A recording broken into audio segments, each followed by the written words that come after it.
Hello everyone, আসসালামু আলাইকুম। কেমন আছেন সবাই? এই হচ্ছে আমার কিউট ভাতিজি ফাবিহা, আমার ছোট ভাইয়ার মেয়ে। ওকে নিয়ে আমি আমার বড় ভাইয়ার বাসায় যাচ্ছিলাম। তো প্রথমে আমরা রিকশায় উঠে তারপর গিয়ে বাসে উঠি। আমরা এলিভেটেড এক্সপ্রেসওয়ে দিয়ে যাচ্ছিলাম এয়ারপোর্ট থেকে ধানমন্ডি। তো এলিভেটেড এক্সপ্রেসওয়ের এত সুন্দর রাস্তা সবাই জানে, যারা এই রাস্তা দিয়ে চলাচল করেছে তারা খুব ভালো করেই জানে। আর বিশেষ করে এখন আরও রাস্তার সৌন্দর্য বেড়ে গেছে, কারণ চারপাশে অনেক অনেক কৃষ্ণচূড়া ফুটে আছে। আর বিশেষ করে শুক্রবার হওয়ায় রাস্তাঘাট যথেষ্ট ফাঁকা। তারপর আমরা বাস থেকে নেমে রিকশায় করে আবার ভাইয়ার বাসায় যাচ্ছিলাম। তো দেখতেই পাচ্ছেন রাস্তা অনেক ফাঁকা। এরপর আসে হচ্ছে ভাইয়ার বাসায় এসে পৌঁছাই, তাসফি আমাদের রিসিভ করে নিয়ে আসে। তো আসার পর আমি কিছুক্ষণ বসে টিভি দেখছিলাম এবং এরপর আমরা খাওয়া দাওয়া করি, কারণ আমরা আস্তে আস্তে 3টা পার হয়ে গেছে। তারপর তাসফির বারান্দায় গিয়ে দেখলাম অনেক সুন্দর সুন্দর অর্কিড ছাড়াও অনেক পাতাবাহার গাছ। দেখলাম গাছগুলো অনেক সুন্দর, জীবন্ত, প্রাণবন্ত।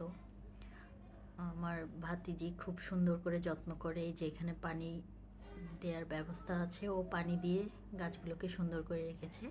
এই হচ্ছে আমার বড় ভাতিজি তাসফিয়া, ভাবি পিছনে রান্না করছে, আমরা একটু টিভি দেখছিলাম।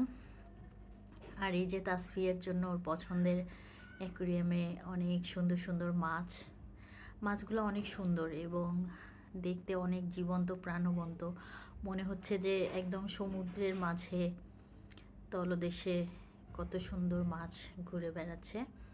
তো আমার ভাতিজির রুমে গিয়ে দেখলাম ও অনেক সুন্দর আর্ট করেছে। দেখতে হবে ভাতিজিটা কার, যেহেতু আমার ভাতিজি তাই ওর আর্ট এসব করবে, এটাই স্বাভাবিক। তো আমি ওর পড়ার রুমে গিয়ে ওর টেবিলের উপর দেখলাম অনেক সুন্দর সুন্দর স্টিকার কালেক্ট করেছে এবং সেগুলা দিয়ে এই যে সুন্দর সুন্দর আর্ট করেছে ও। এই খাতায় যে দেখতে পাচ্ছেন খুব সুন্দর সুন্দর স্টিকার অ্যাড করে তার সাথে রং ব্যবহার করে খুব সুন্দর সুন্দর কিছু কিউট কিউট কাজ করেছে। তো এই হচ্ছে আমার ভাতিজির কাজ, দেখে আমার খুব ভালো লাগলো। আরও অনেক কিছু দেখলাম, ওর রং আছে অনেক। আর খাতা খুলে দেখলাম ভিতরে আরও অনেক অনেক সুন্দর আর্ট। এই যে কত সুন্দর আর্ট করেছে। ও ক্লাস 5-এ পড়ে, তো ক্লাস 5 হিসেবে ও কোথাও কোনো আর্ট শিখেনি, তারপরও দেখেন কত সুন্দর আর্ট করেছে সম্পূর্ণ ওর মেধা দিয়ে। আমিও কিন্তু কোথাও আর্ট শিখি নাই এবং আমার ভাতিজিও শিখে নাই। এটা সম্পূর্ণই ওর মেধা, যেহেতু না শিখেই এত ভালো আর্ট পারে, এটাকে অবশ্যই প্রশংসা করতেই হবে।